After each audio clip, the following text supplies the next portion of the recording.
सदियूं गुज़रियूं रूपला हे टाणाया जॾहिं सिंध जे सरहदी काक ते राणा रिसाणा हुआ। महबूब जा मायूस माणा ॾिसी मुर्कनि जा ॾीआ विसाणा हुआ।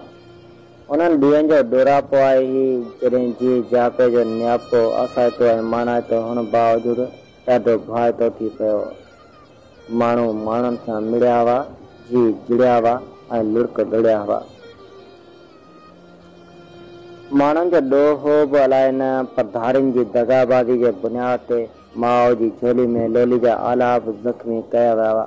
नगर पार्क जी नगरी में हेॾो हानियो थी वञण बावजूदि अलाए छो कच्छ जे माण्हुनि बि कोन कुछो, न लुछो ऐं न पुछो त सिंध नगर जा माण्हू ऐं भिटाई जा जूनागढ़ खां वठी मारवाड़ जा माण्हुनि ताईं छा असांजी बि सिंध में का रत बराबरि पती आहे।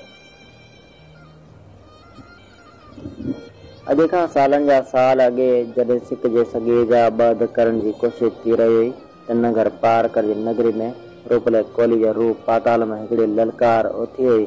सिंध तो मारी सेवा से, सिंध तो मारी माता से, माता माथे न मरूं तो मारे ॼणारो मां फेर से। पोइ नगर जे बहादुर ऐं अबंग सोडन ऐं राजपूतनि जो ॾस ॾियनि था रूपले खिलाफ़ कास्ते ताईं फरंगियुनि कड़ो चाढ़े छॾियो हो।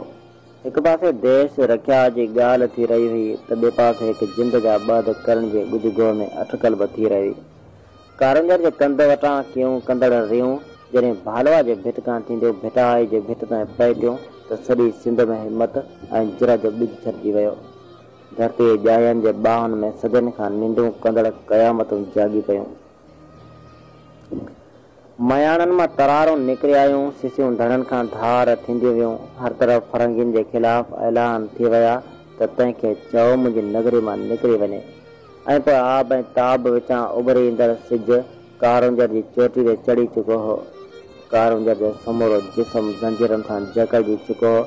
अलल ऐलान कयो वियो तॾहिं रूपलो सूली ते चढ़ंदो। समूरी सिंध जे वणनि जे पननि छणनि छॾे ॾिनो हो। हिरणनि खां हाल विसरी विया, हरणनि खां छाल विसरी विया। मुर्कूं मायूसियुनि में तब्दील थी वियूं। थर ते मींहुं वसण लाइ सालनि पुॼाणा महिमान बणिजियल ककरनि में टाह पइजी वियो। माण्हुनि मां जुरत हिमत हथ कढे वई। बाबीअ पाण पछाड़ियो। कजला सर जे तलाउ में छलियुनि खे छाब लॻी वई। कारंजर जी कोर ते टिंडर मोर बि पसा छॾे विया।